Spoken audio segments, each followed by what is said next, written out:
Hello guys, நம்ம இன்றைக்கி என்ன பார்க்க போகிறோம்னு பார்த்தீங்கன்னா, புதினா சாதம். அதுக்கு புதினா, சின்ன வெங்காயம், அது கூடவே பூண்டு, வரமிளகா, அப்புறமா புளி, அதுக்கப்புறமா இஞ்சி, வரமிளகாக்கு பதிலாக பச்சை மிளகா போட்டால் இன்னும் டேஸ்ட்டாக இருக்கும். அது இல்லாதனால நான் ஆட் பண்ணலை.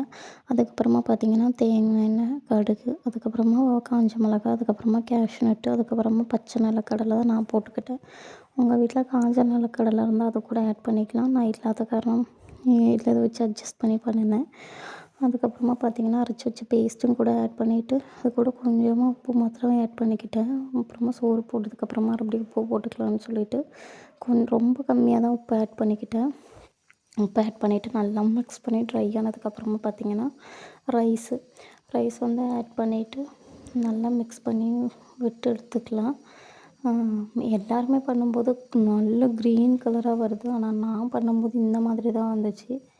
நீங்களும் ட்ரை பண்ணி பாருங்கள். ஏன் இப்படி வந்துச்சுன்னு எனக்கு தெரியல. நல்லா இருந்துச்சு.